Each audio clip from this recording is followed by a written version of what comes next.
Hi, Namaste. My name is Ankit Bhardwaj and I welcome you all to my YouTube channel Alpha Mathematics. So we have started the chapter Some Applications of Trigonometry. तो इस chapter का जो introductory part है I have already uploaded that video. हमने last lecture में उसके बारे में बात करी थी. We have studied what is line of sight, what is an angle of elevation and angle of depression. ठीक है. So in this video, in this lecture, we are going to see solved examples. That is your 1 to 7. So without wasting our time, let's see example number 1. तुम्हें हर question के लिए, हर example के लिए एक side में तुम्हें एक रियल लाइफ इमेज दिखाई देगी. ठीक है, जिससे तुम्हें क्वेश्चन अच्छे से समझ में आए. मैंने हर क्वेश्चन के लिए फाइंड करने की कोशिश करी है. जिस क्वेश्चन के लिए मिला है वेल एंड गुड, जिसके लिए नहीं मिला है तो उसके लिए हम नॉर्मल फिगर से काम चलाएंगे. Let's see example number 1. Example number 1 क्या कह रहा है? अ टावर. इसको इंग्लिश में टावर पढ़ते हैं बट देसी लैंग्वेज में इसको टावर बोलते हैं. तो ये क्या है? अ tower stands vertically on the ground. एक ये जो टावर दिख रहा है तुम्हें, ये वर्टिकली ग्राउंड पे खड़ा है. From a point on the ground, let's say कि कोई भी एक पॉइंट ले लो. लेट्स से कि this is my point, point A. नहीं, ए नहीं लूंगा, इसको मैं सी लूंगा. लेने को तो कुछ भी ले सकते हैं लेकिन मैं इसको सी लूंगा. Okay. So a tower stands vertically on the ground. Ground पे वर्टिकली एक टावर तुम्हें दिखाई दे रहा है. From a point on the ground, ground पे कोई भी एक पॉइंट ले लो. लेट्स से कि मैंने सी पॉइंट ग्राउंड पे ले लिया. Which is 15 metre away from the foot of the tower. तो अगर भाई साहब अगर तुम फुट ऑफ द टावर देखोगे तो ये जो पॉइंट सी है ये फुट ऑफ द टावर से कितना दूर है? ये है लेट्स से कि ये है तुम्हारा foot of tower. Give me a second. तो यहां से लेके इसको हम टावर देते हैं. सो लेट्स से कि A B is your tower. This is your A and this is your B. A B is your tower. ठीक है. क्वेश्चन में क्या मेंशन है कि point C from a point on the ground which is 15 metre away. तो भैया जो C point है वो बी से 15 मीटर की दूरी पे है. अच्छा. The angle of elevation of the top of tower is found to be 60 degree. कहां से एंगल ऑफ एलिवेशन मेरे भाई? Angle of elevation point C से. पॉइंट सी से अगर तुम एंगल ऑफ एलिवेशन देखोगे टावर का, top most point of tower का, तो वो कितना है? वो है तुम्हारा 60 डिग्री. सो जो तुम पेपर में फिगर बनाओगे वो एक्चुअल टावर तो तुम नहीं बनाओगे. जो मैं लाइन बना रहा हूं ग्रीन पेन से वो तुम्हें ड्रॉ करना पड़ेगा अपनी आंसर शीट में एग्जाम में. ठीक. तो भैया अब लिखना भी है इसमें. मेन बात यह है कि सम एप्लीकेशन ऑफ ट्रिग्नोमेट्री वाले क्वेश्चन में you have to write statements. तो कैसे लिखोगे, क्या लिखोगे वो समझो. So you will write let. तुमने क्या माना है? ए बी क्या है? तुम्हारा टावर है. और स्टार की हाइट मान लेते हैं h मीटर्स. स्टार की हाइट h मीटर्स मान लेते हैं अपन.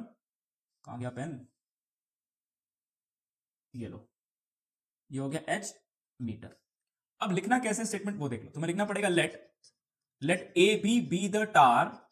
Late A B the tower of height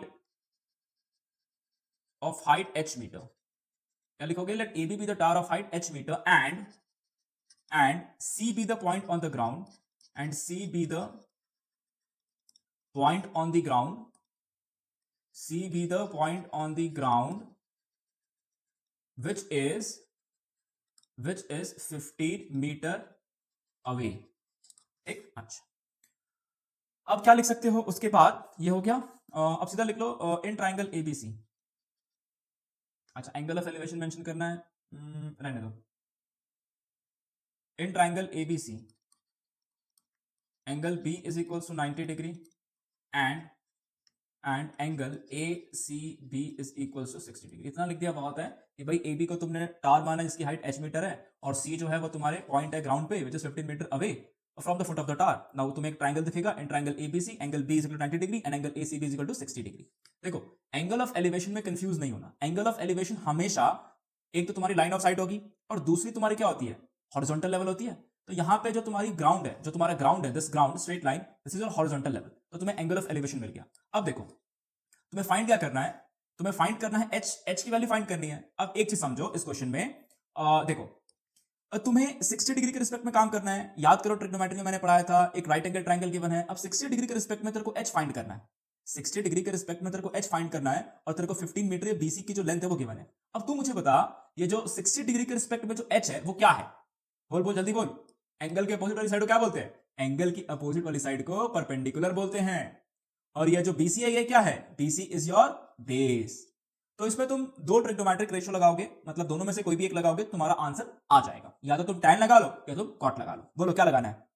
cot लगाना है. चलो, क्योंकि tan करा के तुम्हें हर जगह मिल जाएगा, cot से मैं करा देता हूं. तो लिखा मैंने in triangle ABC angle B is equal to 90 degree and angle ACB is equal to 60 degree. ठीक है. लिखो यहां पे कॉट 60 डिग्री, कॉट 60 डिग्री। पहले कॉट का तुम ट्रिग्नोमेट्रिक रेशियो लिख दो, क्या होता है कॉट का? tan का होता है परपेंडिकुलर अपॉन बेस, तो कॉट का क्या हो जाएगा? Base upon perpendicular. मेंशन करो बेस अपॉन परपेंडिकुलर। अब मुझे बताओ बेस क्या है? बेस तुम्हारा BC है, and what is your perpendicular? Perpendicular is your AB। Now you have to put the value. What is the value of BC? BC की value 15 metre, and what is AB? AB is your H metre. Okay boss. अब याद करो what is the value of cot 60। याद करो, देखो tan 30 1 upon root 3, tan 45 1, tan 60 root 3। अगर tan 60 root 3 है तो cot 60 उसका रेसिप्रोकल 1 अपॉन रूट 3। तो भैया लिखो ना 1 upon root 3 is equals to 15 upon h। Cross multiplication करोगे तो h की वैल्यू कितनी आ गई? h की वैल्यू आ गई 15 root 3 metre.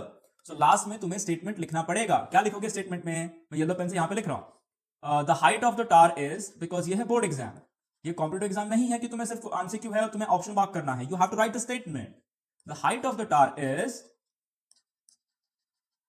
the height of the tower is 15 root 3 meter. ठीक? Now let's see question number second. Now let's see example number 2. Example number 2 क्या कह रहा है?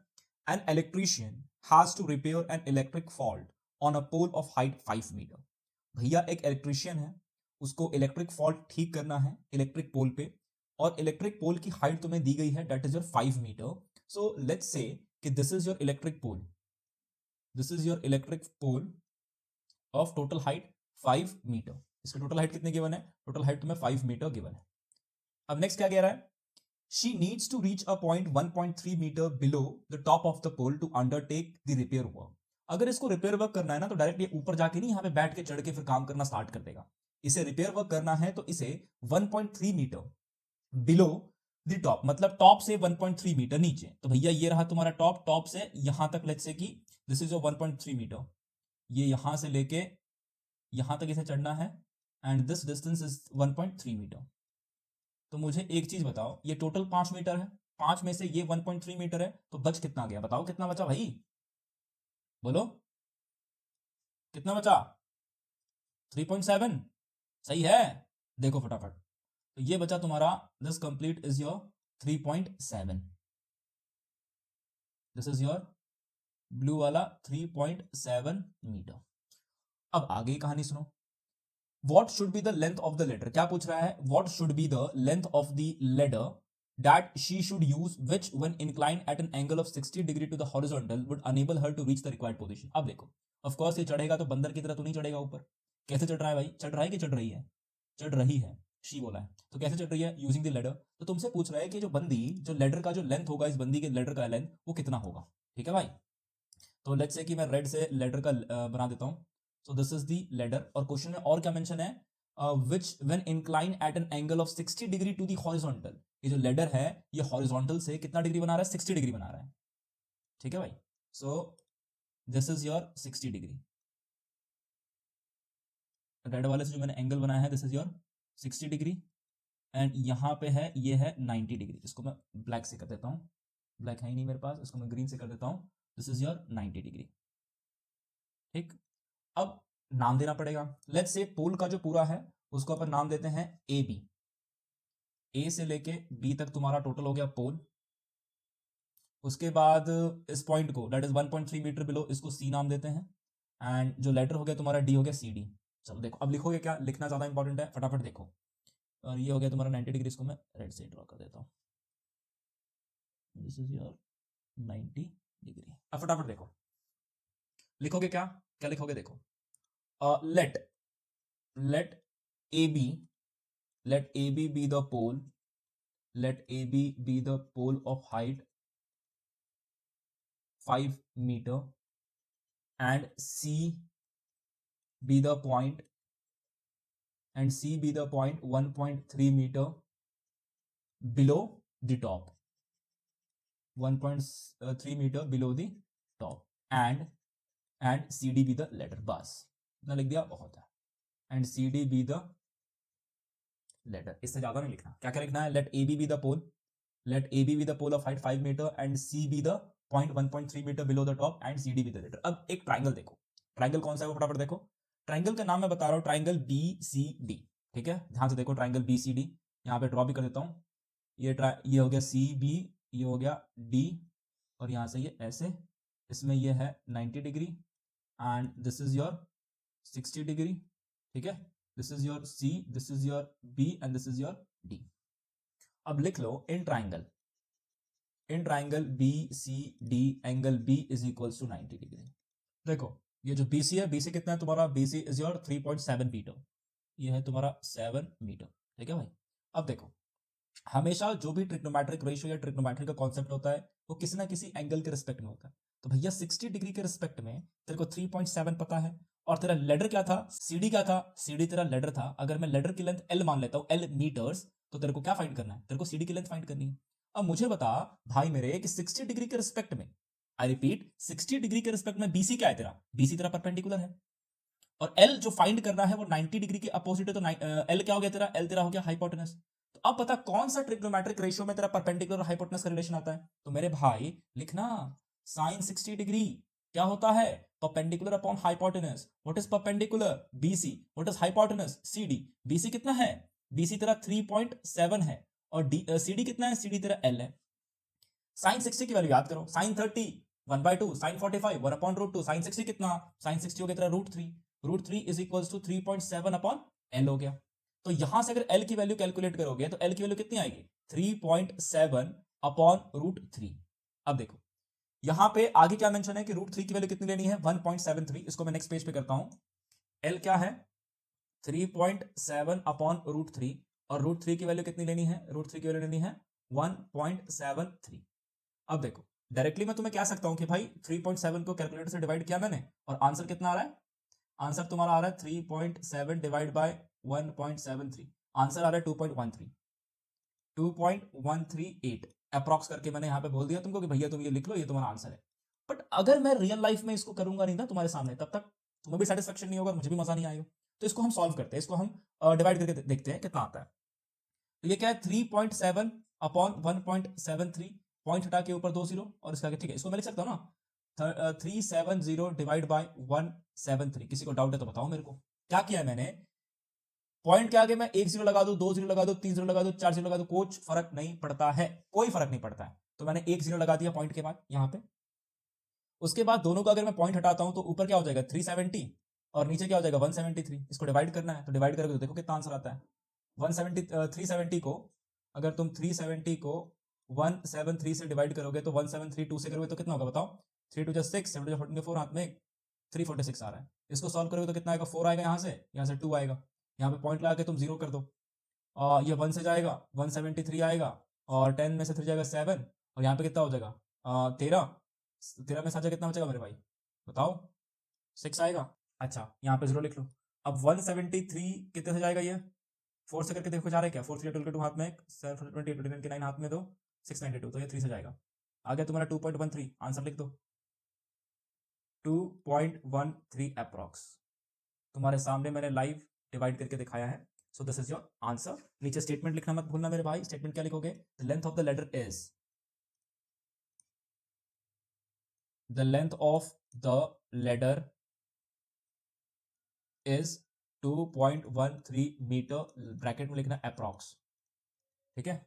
ऊपर नीचे चलेगा, अगर आंसर तुम्हारा 4 आ रहा है 2.14 चलता है उतना, क्योंकि आंसर अप्रॉक्स नहीं आएगा, ठीक है। लेट्स सी नेक्स्ट क्वेश्चन क्या है। एग्जांपल नंबर 3 देखते क्या कह रहा है। An observer 1.5 metre tall is 28.5 metre away from a chimney. भाई साहब तुम्हें एक यहाँ पे ये चिमनी दिखाई दे रही है, और यहाँ पे एक ऑब्जर्वर दिखाई दे रहा है। अब क्वेश्चन में गिवन क्या क्या है अपन वो जल्दी से देखते हैं। हमारे पास एक ऑब्जर्वर है जिसकी हाइट 1.5 मीटर टॉल है। सो लेट्स से कि दिस इज माय ऑब्जर्वर, ये भाई साहब अपना ऑब्जर्वर है। लेट्स से कि इसको मैं नाम देता हूं A B. So this is my A B observer. इसकी हाइट कितनी है 1.5 मीटर टॉल, तो I am writing 1.5 metre tall, this is 1.5 metre tall. अब क्या है, an observer 1.5 metre tall is 28.5 metre away from a chimney. ये chimney से कितनी दूरी पे है, ये चिमनी से है तुम्हारा 28.5 मीटर की डिस्टेंस पे। तो लेट्स से कि ये चिमनी से कितनी दूरी पे है, लाइन, हाँ 28.5 मीटर के दूरी पे है ये, 28.5 मीटर, 28.5 मीटर की दूरी पे है ये। Now the angle of elevation of the top of the chimney from her eyes is 45 degree. अब चिमनी ले लो, ए बी तुमने ऑब्जर्वर को ले लिया, तो सीडी तुम चिमनी ले लो। तो लेट्स से कि the CD is your chimney, CD is your chimney, यहां से तुम ये ले लो CD, this is your C this is your C and this is your D. CD is your chimney. अब क्या बोला है? The angle of elevation of the top of the chimney from her eyes is 45 degree. अब याद करो angle of elevation के लिए क्या चाहिए तुम्हें? एंगल ऑफ एलिवेशन के लिए सबसे पहले तुम्हें चाहिए हॉरिजॉन्टल लेवल. तो यहां से तुम ये हॉरिजॉन्टल लेवल बना लो. So this is your horizontal level, straight line passing through the eye of an observer. उसके बाद ये तुम्हारा लाइन ऑफ साइट हो गया, क्योंकि ये टॉप ऑफ द चिमनी की बात चल रही है, तो यहाँ पे टॉप ऑफ द चिमनी दिख गया तुम्हें. कितना दिया है angle of elevation? This is your 45 degree. तो भैया मेरे यहाँ पे लिख लो 45 degree. This is your 45 degree. अब कहानी सुनो, मेरी बात सुनो. जो ये पॉइंट है यहाँ, इसको अगर मैं ई पॉइंट नाम देता हूं तो कैन आई से दैट कि जो ए बी की जो लेंथ होगी वही सीई की लेंथ होगी? हाँ या ना? देखो एक चीज सुनो मेरी बात. जो तुम्हारा ये हॉरिजॉन्टल लाइन है ना, या हॉरिजॉन्टल लेवल जो तुम्हारा एई है, this is AE is your horizontal level. This is parallel to the ground. तो ये बीसी के पैरेलल होगा. ठीक है, बीसी के पैरेलल होगा. तो अगर तुम ध्यान से देखोगे तो A B C E rectangle होगा. इसकी वजह से और हमें पता है कि opposite sides of rectangle are equal. तो ए बी जितना है उतना ही सीई होगा. मैंने काफी डिटेल में एक्सप्लेन कर दिया है कि Y CE is equals to 1.5 metre. I am just writing CE is equals to 1.5 metre. And DE जो बच गया उसको अपन एक्स मान लेते हैं. This is your X metre. Now let's solve it. हमें निकालना क्या है? Height of the chimney. तो पहले अपने को एक्स निकालना है, तो लिखना पड़ेगा. यही तो मेन बीमारी है एप्लीकेशंस ऑफ ट्रिग्नोमेट्री में. तो लिखते हैं let A B an observer, let A B an observer and C D be the chimney. A B क्या है तुम्हारा? ए बी तुम्हारा ऑब्जर्वर हो गया जिसकी हाइट 1.5 मीटर है. सीडी तुम्हारा चिमनी हो गया. अब तुम देखो इन ट्राइंगल, कौन से ट्राइंगल की बात करूंगा मैं? इन ट्राइंगल ए ई डी. जो ये वाला एंगल है ये 90 डिग्री है मेरे भाई, क्योंकि चिमनी और ग्राउंड के बीच में तो 90 डिग्री एंगल ही बनेगा ना. चिमनी तो सीधा ही खड़ा होगा perpendicular.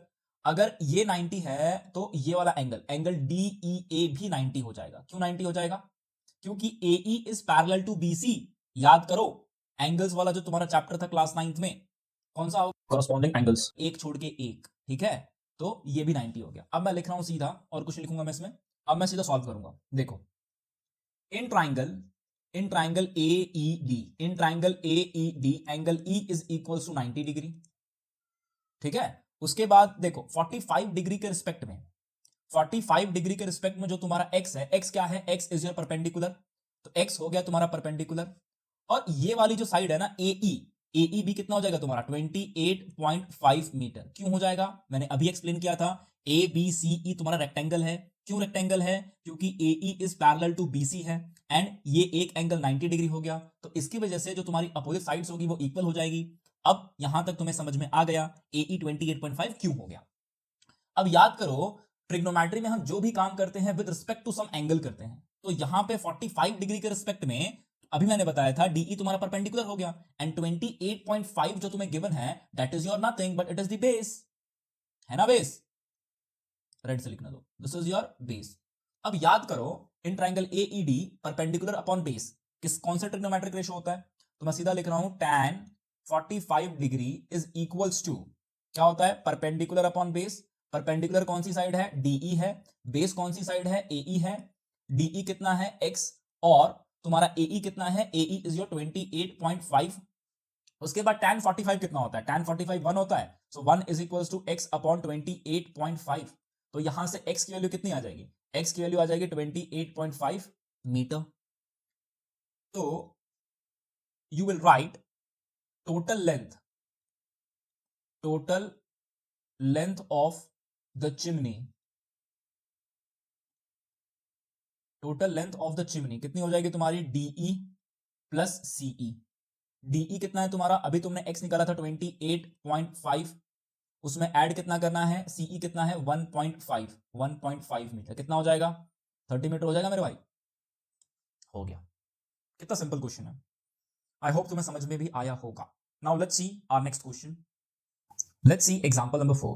From a point P on the ground, the angle of elevation of the top of a 10 meter tall building is 30 degree. अच्छा, अब देखो मेरे पास यहाँ पे एक बिल्डिंग है. Let's say red color. This is my building. Line. So this is my building. Okay. Let's say AB. AB is a 10 meter tall building. Okay, भाई. Now from a point P on the ground, and let's say कि P is a point on the ground. This is point P. This is point P on the ground. So from this point P on the ground, the angle of elevation of the top of a 10 meter tall building is 30 degree. अब इस point P से अगर तुम 10 meter tall building का elevation देखोगे तो कितना है 30 degree. So this is your 30 degree. यहां से यहां तक this is your 30 degree. Next, a flag is hoisted at the top of a building. अब इस बिल्डिंग के ऊपर फ्लैग है, दिख रहा है तुम्हें भारत का झंडा. And the angle of elevation of the top of the flag staff from P is 45 degree. अभी इसी पॉइंट पी से जो एंगल ऑफ एलिवेशन है फ्लैग स्टाफ का, flag staff is nothing but it is the another word for flag pole. भाई flag का जो पोल है ना उसी को फ्लैग स्टाफ बोलते हैं. तो पॉइंट पी से फ्लैग स्टाफ का कितना है एंगल ऑफ एलिवेशन बताओ 45 डिग्री. तो ये ले भाई, ये पूरा हो गया तेरा यहां से लेके यहां तक, यहां से लेके यहां तक तेरा हो गया 45 डिग्री. अच्छा मेरे भाई अब देखते हैं. Find the length of the flag staff and the distance of the building from point P. अब देखो यहां पे तुम्हें दो चीजें फाइंड करनी है. एक तो तुम्हें this length of the flag staff भी फाइंड करनी है, length of the flag staff find करनी है यहां से लेके ये यहां तक. ठीक है, नाम देते हैं अपन ए बी, इसको दे दो सी बोल दो.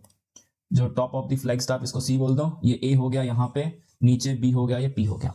Now you have to find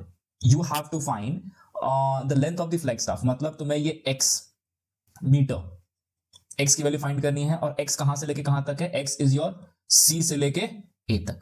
ठीक है भाई. अच्छा भाई, दूसरा क्या फाइंड करना है, distance of the building from point p. And you have to also find this distance. इसको अपन y ले लेंगे. ठीक है, यहां पे मैं लिख देता हूं ये तुम्हारा y है और ये. ठीक है, चलो देखते हैं. यहां पे तुम्हें दो राइट एंगल ट्राइंगल दिखना चाहिए. नहीं दिख रहा है तो भैया चश्मा लगा लो. कौन कौन सा, एक तो है तुम्हारा ट्राइंगल PAB एंड दूसरा है PCB. ठीक है, अब कुछ ना कुछ तो भैया लिखना पड़ेगा. ये क्वेश्चन है एप्लीकेशन ऑफ ट्रिग्नोमेट्री, बोर्ड वाली बात है, वरना मैं तो नहीं लिखता, लिख देता हूं. चलो let AB be the building. क्या बोला, let AB be the building of height 10 meter and AC be the flag staff. ठीक है भाई, AC be the flag staff. आगे कुछ नहीं लिखना. एंगल ऑफ एलिवेशन बकवास चीज है, वो सब कुछ मेंशन नहीं करना. इतना मेंशन करते रहोगे तो बस पेपर हो गया तुम्हारा टाइम से. चलो अब लिखते हैं इन ट्राइंगल. दो ट्राइंगल है, दोनों में देखते हैं क्या क्या खेलना है अपने को. इन ट्राइंगल ABP, पहले मैं लेता हूं ABP. Angle P is equals to 30 degree. मतलब रेड वाले ट्राइंगल में देखोगे तो एंगल P तुम्हारा कितना है 30 डिग्री. अब मेरी बात सुनो, रेड वाले ट्राइंगल में 30 डिग्री के रिस्पेक्ट में जो 10 मीटर है वो क्या है, 10 मीटर है तुम्हारा परपेंडिकुलर. सही की गलत जल्दी बोलो, परपेंडिकुलर ही है ना. हाँ सर परपेंडिकुलर ही है क्योंकि 30 डिग्री के अपोजिट है. So this is your perpendicular. ठीक है, y जो है y वो क्या है तुम्हारा, y जो है वो तुम्हारा है बेस. तो मैं यहाँ पे b करके बेस लिख देता हूँ, कंफ्यूज नहीं होना. y अलग है और ये b अलग है. तो मुझे बताओ कौन से ट्रिग्नोमेट्रिक रेशियो में परपेंडिकुलर और बेस की कहानी बताई जाती है. भैया tan थीटा, tan 30 डिग्री लिखो ना सर, क्यों पूछते हो बार बार. चलो tan 30 degree is equals to perpendicular upon base. Now what is the value of perpendicular. Perpendicular is AB. What is base, base is your BP. AB की value कितनी है भाई 10 मीटर. BP कितना है तेरा, BP मतलब तेरा y है. tan 30 की वैल्यू कितनी होती है याद कर सर, tan 30 होती है 1/√3 इज इक्वल्स टू 10/y. तो यहां से y की वैल्यू कितनी आई, y की वैल्यू आ गई 10√3 मीटर. अब चाहो तो तुम यहां पे एक स्टेटमेंट लिख सकते हो क्योंकि क्वेश्चन के दो पार्ट थे, तुमने एक पार्ट सॉल्व कर दिया. वो कौन सा पार्ट है, distance of the building from point P.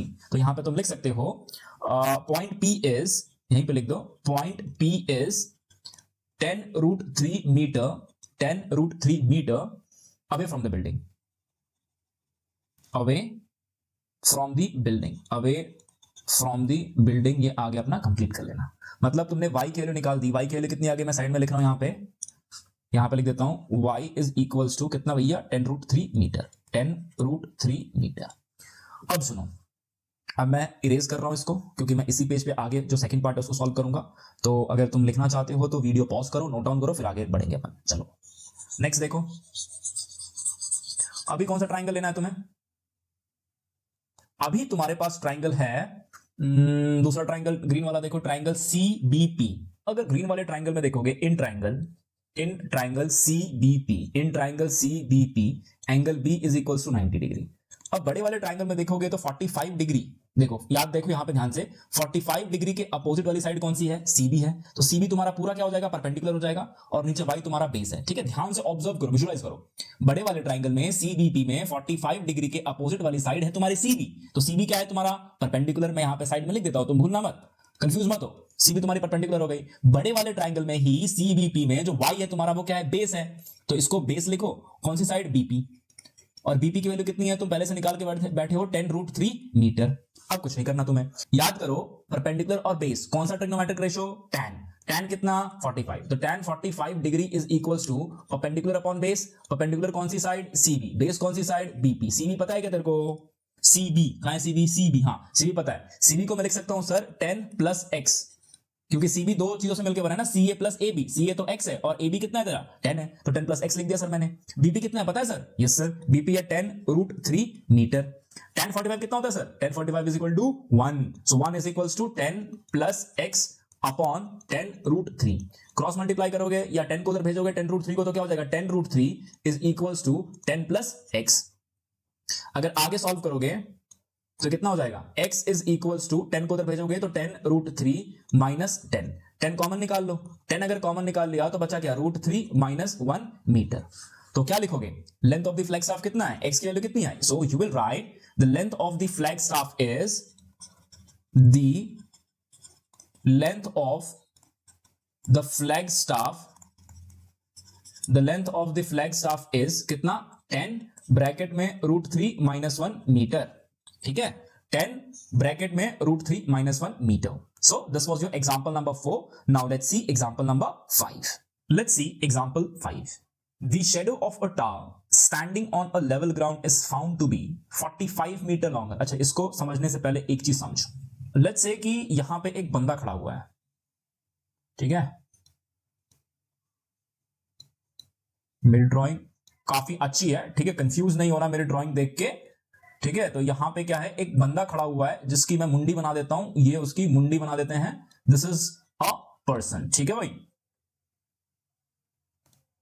अच्छा, अब इसकी जो शेडो होगी ना, इसकी जो इस बंदे की जो शेडो होगी वो सबसे बड़ी होगी, शेडो की लेंथ सबसे बड़ी होगी अर्ली मॉर्निंग या तो अर्ली इवनिंग में। मतलब क्या? जब सन कुछ ऐसे होगा, मतलब टिल्ट पे होगा, सन यहां पे होगा या तो यहां पे होगा, ठीक है, अर्ली मॉर्निंग और अर्ली इवनिंग में। इसका मतलब ये है कि जैसे जैसे ये सन की जो पोजीशन चेंज होती है ना, ये तुमने साइंस में या ईवीएस में प्रीवियस क्लासेस में, छोटी क्लासेस में पढ़ा होगा, जैसे जैसे ये सन की जो पोजीशन चेंज होती है वैसे वैसे तुम्हारा ये लेंथ ऑफ शेडो भी चेंज होता रहता है। बताओ सबसे बड़ी लेंथ कब होती है शेडो की? कोई बता सकता है मेरे को?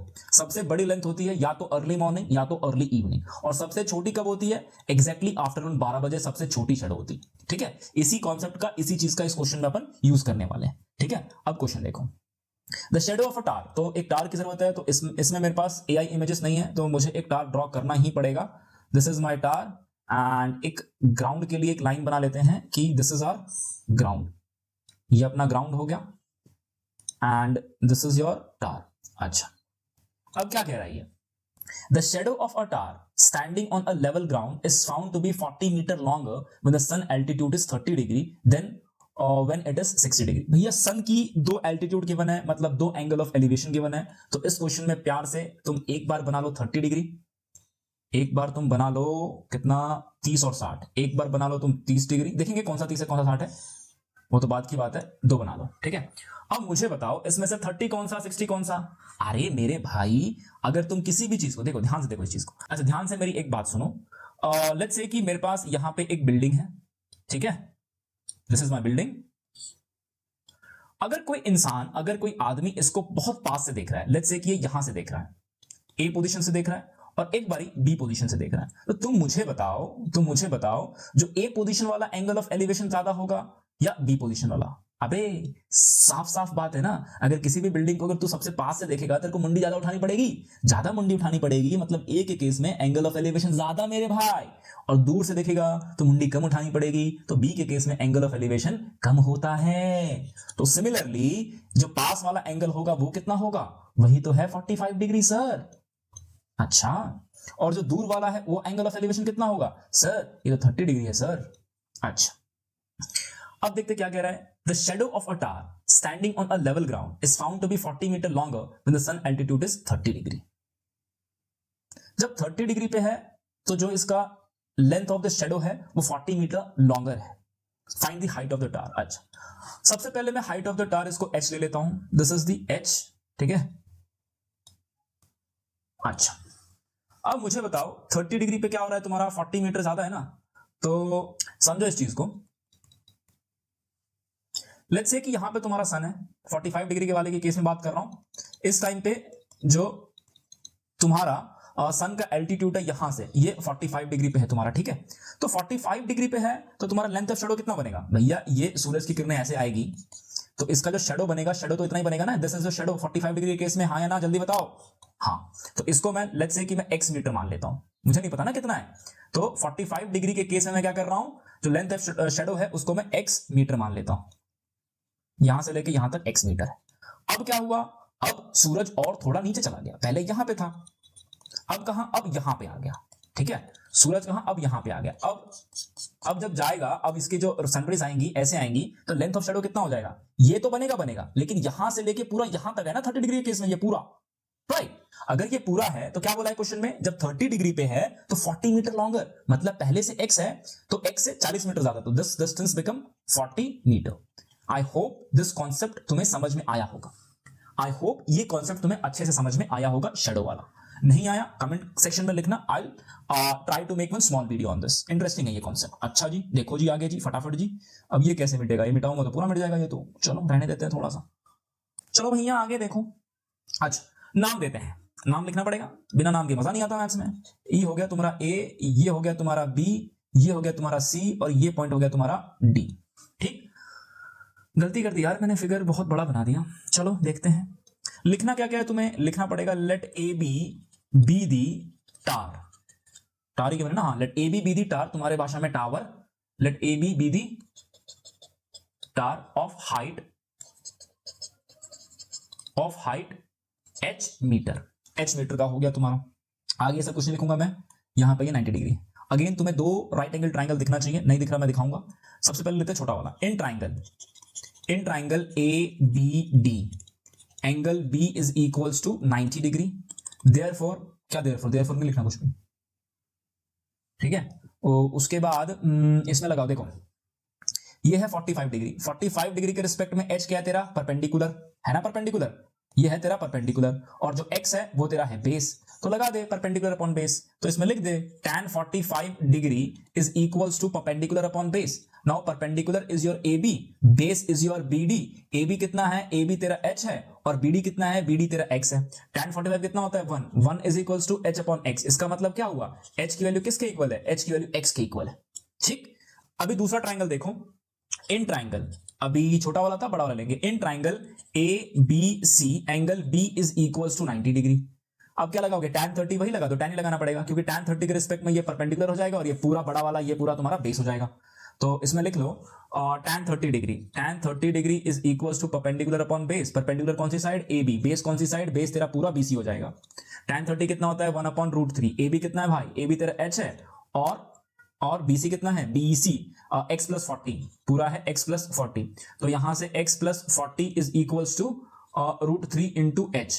याद करो h और x की वैल्यू सेम है, निकालना क्या है? h निकालना है, तो मैं x की जगह में h लिख दूंगा। So h plus 40 is equals to √3 into h।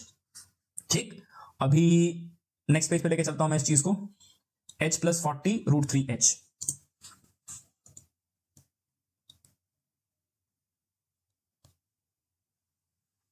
क्या था? h plus 40 is equals to √3h। h को एक तरफ रखो तो कितना हो जाएगा? √3h minus h is equals to 40। यहां से अगर h कॉमन निकाल लोगे तो क्या बचेगा? √3 minus 1 is equals to 40। So h is equals to 40 upon √3 minus 1।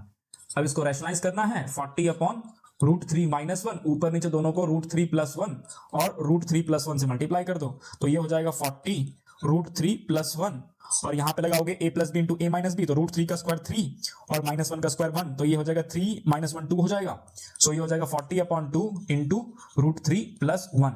तो कितना आंसर आया? आंसर आया 20 √3 + 1 मीटर। क्या लिखोगे लास्ट में? नीचे लिखना height of the tower is, height of the tower is 20 bracket में √3 + 1 metre. Okay. Now we'll see the next example. Now let's see example number 6.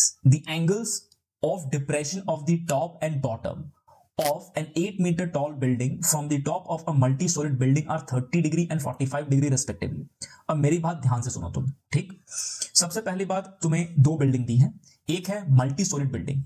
So let's say कि this is my multi storeyed building. इसका मैं नाम देता हूं A B.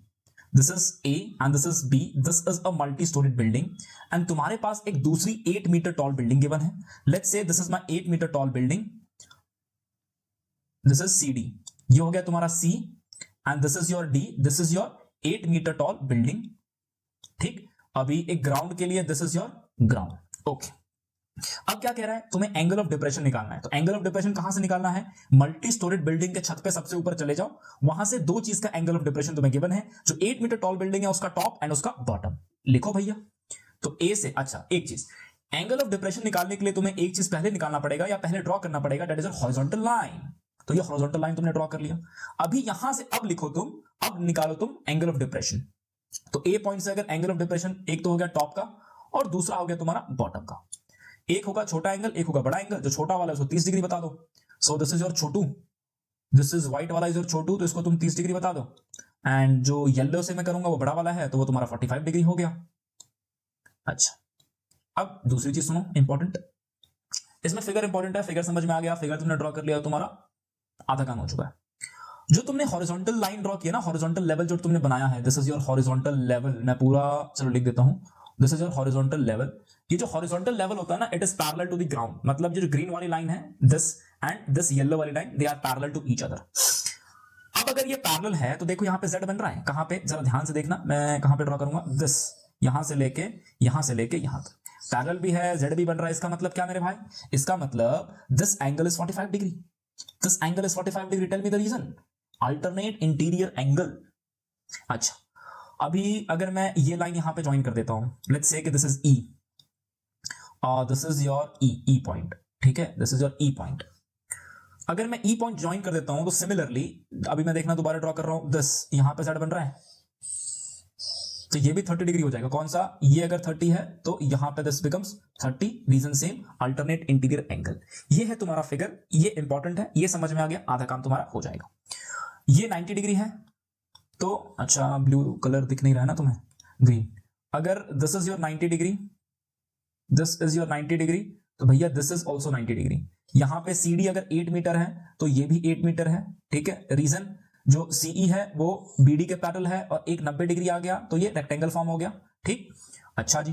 तो तुम्हें निकालना क्या क्या है? Find the height of the multi storeyed building. तो तुम्हें AB की हाइट निकालनी है. AB की हाइट के तुम्हें B ही पता है, कुछ भी करके अगर तुम A निकाल दो मेरे लिए, A निकालो, तो A मतलब मैं X मान लेता हूं, तुम X के लिए निकाल दो. एंड दूसरा distance between the two building, मतलब तुम्हें BD निकालना है, मतलब तुम्हें ये Y निकालना है. चलो देखते हैं. दो राइट एंगल ट्रायंगल है, उसी में कुछ खेला करेंगे. अच्छा, सबसे पहले कुछ लिखना पड़ेगा मेरे भाई, एप्लीकेशन ऑफ ट्रिग्नोमेट्री. चलो लिखते हैं. क्या लिखोगे? Let AB be the multi storied building, multi storied building, and CD be 8 metre tall building, 8 metre tall building. अच्छा, उसके बाद जो तुम्हारे पास ट्राइंगल है, कौन से ट्राइंगल की मैं बात करें? सबसे पहले बात करें छोटे वाले ट्राइंगल की. ट्राइंगल ACE की बात कर रहा हूं मैं. ठीक, in triangle ACE, in triangle ACE angle E is equals to 90 degree. तो इसमें अगर तुम tan 30 लगाते हो तो परपेंडिकुलर ये हो जाएगा और बेस तुम्हारा C हो जाएगा. तो लगा दो भैया मेरे. तो you have to write tan 30 degree is equals to perpendicular upon base. Now what is the perpendicular AE and what is your base? Base is your CE. AE कितना है पता है? X. C पता है कितना? नहीं पता सर, तो लिख दो CE. What is tan 30? tan 30 is 1 upon √3 is equals to X upon CE. तो यहां से CE की वैल्यू कितनी आ गई? CE की वैल्यू आ गई √3x. इसको एज इट इज रहने दो. ठीक, अभी नेक्स्ट पेज पे मैं लिख देता हूं साइड में CE is equals to √3x, और मैं ये फिगर को लेके चलता हूं नेक्स्ट पेज पे. So give me second, this is my figure. Add to library, next page, यहां से pictures, सबसे लास्ट आ गया भाई, तू आजा, इसको करने दो मेरे को छोटा, ये तू छोटा हो गया, छोटा हो जा। अब करते हैं सॉल्व। छोटे वाले ट्राइंगल में हमने सारा गेम लगा दिया था। अब बड़ा वाला ट्राइंगल देखो, triangle A D B, observe करो ध्यान से। इन ट्राइंगल ए डी बी में क्या होगा, ए डी बी में angle B is equal to 90 degree. इसमें tan 45 लगाओगे तो ये परपेंडिकुलर नीचे वाला बेस, तो लिखो भाई, क्या लिखोगे, tan 45 degree is equals to perpendicular upon base. Now what is perpendicular? Perpendicular is your AB. What is your base? Base is your BD. AB कितना है सर आपको पता है? यस सर पता है ना, 8 प्लस एक्स है सर। सर BD पता है आपको सर? यस सर पता है ना सर, y है sir. tan 45 1 is equals to 8 plus x upon y sir. Cross multiplication करोगे सर तो y is equal to कितना आ गया, 8 प्लस एक्स। अच्छा अच्छा ठीक है, एक चीज सुनो, ये y है, अगर तुम्हारा BD y है तो CE भी तुम्हारा y हो जाएगा। अगेन मैंने कहा था रेक्टेंगल है, तो यहां से लिख सकता हूं मैं, this implies that y is equals to √3x। तो मैं x निकालते पहले, तो y की जगह मैं वैल्यू पुट कर देता हूं, √3x is equals to 8 plus x. x को एक तरफ करते हैं तो √3x minus x is equals to 8 sir. Okay sir, sir आगे देखो सर, ठीक है सर। अगर मैं इसमें से x कॉमन निकाल लेता हूं तो √3 माइनस 1 इज इक्वल्स टू 8 आ जाएगा। x की वैल्यू कितनी आ जाएगी, x की वैल्यू आ जाएगी 8 upon √3 minus 1। Cross not cross multiplication, 8 upon √3 minus 1 आ गया। इसके बाद तुम रैशनलाइज कर दो, √3 प्लस 1 और यहां पे भी √3 प्लस 1, तो ये हो जाएगा 8 ब्रैकेट में √3 प्लस 1 और नीचे वाले में लगा दो a plus B into a minus B, मतलब a square minus B square. √3 का स्क्वायर 3 होता है, तो 3 माइनस 1 2 हो जाएगा, 2 1 जा 2, 2 4 जा 8। तो आंसर कितना आ गया इसका, 4 √3 प्लस 1। ये x की वैल्यू आ गई। तुम्हें निकालना क्या है, तुम्हें total height of the multi solid building में, तो तुम्हें a भी निकालना था। तो तुम्हारा a भी कितना आ जाएगा, पहले से 8 है, प्लस ब्रैकेट खोलोगे तो 4 √3 प्लस 4 आ जाएगा, तो कितना हो जाएगा 12 प्लस 4 √3। सिंप्लीफाई करोगे तो कितना हो जाएगा, ये 4 कॉमन आ जाएगा, यहां से मैं ऊपर कर देता हूं यहां पे। तो 4 अगर कॉमन निकाल लिया तुमने तो ये आ जाएगा 4 3 जा 12 और यहां पे आ जाएगा तुम्हारा √3। तो 4 3 प्लस √3 मीटर। इसकी तुम जो स्टेटमेंट है वो खुद लिखोगे, the height of the multi storeyed building is 4 bracket में 3 प्लस √3। नेक्स्ट अभी तुम्हें y भी निकालना था, that is the distance between the two building. ये कैसे निकालोगे, तो यहां पे देखो, y तुम्हें पता है, y कितना है √3x और x की वैल्यू अभी तुमने कहीं तो निकाली थी मेरे भाई, ये x की वैल्यू ये है ना 4, तो ये √3 लिखो और x की वैल्यू लिखो 4 √3 ब्रैकेट में है ना ये, तो इसको लिखोगे 4 √3 प्लस 4 कर दो इसको, तो इसका आंसर कितना आ जाएगा, √3 इससे मल्टीप्लाई होगा 4 √3 से, तो हो जाएगा 4 3 जा 12, 12 प्लस 4 √3। तो इसमें से तुम्हारा ये अगर 4 कॉमन निकालोगे तो 4 3 जा 12 और 4 3 प्लस √3, दोनों का आंसर सेम आ रहा है क्या, दोनों का आंसर सेम आ रहा है, बताओ जल्दी, तुम्हारा भी सेम आ रहा है, दोनों का आंसर सेम है, बिल्कुल सही है। इसका भी नीचे स्टेटमेंट लिखोगे, the distance between the two buildings is 4 bracket में 3 प्लस √3 मीटर। अच्छा क्वेश्चन था ये, अभी तक का सबसे बेस्ट क्वेश्चन था। मैं तुम्हें दोबारा एक्सप्लेन कर देता हूं शॉर्ट में। देखो, सबसे पहले हमने ये फिगर बना लिया, ठीक, उसके बाद हमने सबसे पहले सीई निकाला था। कैसे निकाला था सीई, छोटे वाले ट्राइंगल में tan 30 लगाओगे, tan 30 क्या होता है, परपेंडिकुलर अपॉन बेस, ठीक है, तो x अपॉन सीई यहां पे देखो, और ये 1 अपॉन √3 आया था। सीई किसका इक्वल हो गया, सीई √3x का इक्वल हो गया। और सीई क्या होगा, सीई y होगा, क्योंकि मैंने बताया था ये रेक्टेंगल फॉर्म हो रहा है नीचे, तो मतलब यहां पे लिख दिया मैंने y is equal to √3x।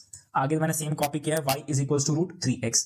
बड़े वाले ट्राइंगल में दोबारा वही काम किया, tan 45 लगाया है, फिर वो लगा के तुम्हें x निकल गया तुम्हारा। x निकलने के बाद जो हाइट निकालनी है तो उसमें x प्लस 8 करना पड़ेगा, वो सिंप्लीफाई करके यही आंसर आया था 4 3 प्लस √3। वहां से अगर तुम्हारा x निकल गया ये यहां पे 4 ब्रैकेट में √3 प्लस 1, तो y में इस वाले इक्वेशन में x की वैल्यू पुट करोगे, सिंप्लीफाई करोगे तो तुम्हारा ये आंसर आ जाएगा, और दोनों आंसर सेम है। आई होप तुम्हें ये समझ में आया होगा। नाउ कौन सा है लास्ट एग्जांपल, देखो एग्जांपल नंबर 7, ये भी इंटरेस्टिंग है, फटाफट देखते हैं, कंप्लीट करते हैं।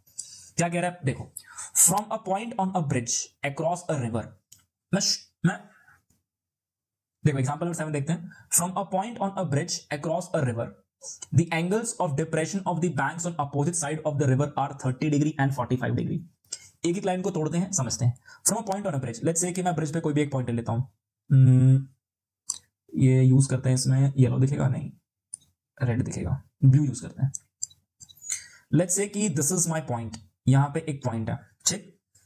अभी इस पॉइंट से एंगल ऑफ डिप्रेशन कहां कहां का, दोनों साइड का, ये जो अपोजिट बैंक है ना यहां पे और यहां पे, इन दोनों साइड का एंगल ऑफ डिप्रेशन तुम्हें गिवन है, ठीक है। तुम्हें सबसे पहले एंगल ऑफ डिप्रेशन के लिए हॉरिजॉन्टल लेवल बनाना पड़ेगा। So let's draw horizontal level, this is your horizontal level यहां पे and this is your horizontal level यहां पे, ठीक है। अभी एंगल ऑफ डिप्रेशन गिवन है तो एंगल ऑफ डिप्रेशन बनाओगे, यहां पे बनाते हैं, ये एंगल ऑफ डिप्रेशन एक गिवन है और दूसरा एंगल ऑफ डिप्रेशन यहां पे ऐसे गिवन है, ठीक है। एक का है 30 डिग्री और एक है 45 डिग्री। तो लेट्स से कि this is your 30 degree, this is your 30 degree and this is your 45 degree, ठीक ठीक सर। और क्वेश्चन में क्या गिवन है, if the bridge is at a height of 3 metre from the banks, मतलब अगर मैं इसको ज्वाइन कर दूं, सॉरी लाइन चाहिए मेरे को, अगर इसको मैं ऐसे ज्वाइन कर दूं तो ये जो हाइट है, ये जो हाइट है, हाइट मतलब परपेंडिकुलर डिस्टेंस होती है, तो ये 90 डिग्री है और यहां पे जो तुम्हें गिवन है that is the height is 3 metre. So this is your 3 metre, let me write this is your 3 metre. अच्छा अब देखते हैं क्वेश्चन। अगेन मैं वही बात बोल रहा हूं, यहां पे भी तुम्हें अल्टरनेट इंटीरियर एंगल लेना पड़ेगा, कहां कहां पे, ये देखो जेड फॉर्म हो रहा है ऐसे ऐसे ऐसे, तो ये 30 हो जाएगा यहां पे, अगर ये 30 हो गया तो यहां से ऐसे जेड फॉर्म हो रहा है तो ये तुम्हारा कितना हो जाएगा, तो इस पे comes to 45 degree. Okay boss, boss आगे देखो, निकालना क्या पहले वो देख लेते हैं। Find the width of the river, मतलब तुम्हें ये टोटल यहां से लेके यहां तक इसकी टोटल तुम्हें लेंथ निकालनी है। नाम देना पड़ेगा, कुछ नाम देते हैं, इसको देते हैं ओ, इसको देते हैं ए, ब्लू दिख नहीं रहा ना, येलो देखते हैं, येलो तो और नहीं दिखेगा, रेड, ओ ए बी सी, ठीक। इसमें भी लेट वेट करके कुछ लिखना पड़ेगा, लिख लेते हैं, let O B the point, let O B the point on the bridge, let O B the point on the bridge, ठीक है, and A B the width of the river, AB be the width of the river। Okay boss, चलो लगाते हैं, दो triangle given है, देखते हैं कुछ ना कुछ तो होगा। सबसे इजी टॉपिक है ये, इसमें फ्री का नंबर मिलता है। चलो अगर प्रैक्टिस करोगे तो condition apply. In triangle OCA, in triangle OCA angle C is equals to 90 degree, तो यहां से हमें लाइसेंस मिल गया 90 डिग्री है, तो हम इसमें ट्रिग्नोमेट्री यूज कर सकते हैं। tan 30 लगा दो, tan 30 डिग्री, tan 30 के रिस्पेक्ट में ये वाली साइड परपेंडिकुलर और नीचे वाली ये बेस हो जाएगी, तो यहां पे लिख दो परपेंडिकुलर अपॉन बेस। परपेंडिकुलर मतलब कौन सी साइड, OC, बेस मतलब कौन सी साइड, AC। OC कितना है भाई 3, AC कितना है पता है क्या, AC को AC रहने दो। tan 30 कितना होता है 1/√3 होता है, इज इक्वल टू 3/AC होता है, तो यहां से AC कितना आ गया तुम्हारा, AC आ गया तुम्हारा 3√3 मीटर। अब लगा दो तुम दूसरे वाले ट्राइंगल में, सेम खेला करो, कैसे करोगे देखो, हाँ जी देखो, in triangle OBC, in triangle OBC angle C is equal to 90 degree, तो लगाओ इसमें tan 45 degree is equal to perpendicular upon base. Perpendicular कितना है 3, लिखना है क्या OC, चलो OC लिख दो।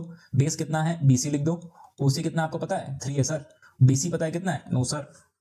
tan 45 1 sir is equal to 3/BC, तो यहां से BC कितना आ गया, BC आ गया तुम्हारा 3, तो यहां पे पुट कर दो, BC तुम्हारा 3 है 3 मीटर, और यहां से AC कितना आया था 3√3 metre. Width of the river निकालना है, मतलब तुम्हें AB निकालना है, तो AB इज इक्वल टू, इन दोनों को ऐड करोगे तो 3 कॉमन आएगा, येलो कलर दिख नहीं रहा है, मुझे रिड्यूस करने दो, तो इन दोनों को ऐड करोगे 3√3 + 3, तो इसमें से 3 कॉमन आ जाएगा, 3 कॉमन आ जाएगा, तो इसमें पहले वाले में से बचेगा √3 + 1 मीटर। सर प्लीज आप मेरे लिए स्टेटमेंट खुद लिख लेना, ठीक है। The width of the river is 3 bracket में √3 + 1 मीटर।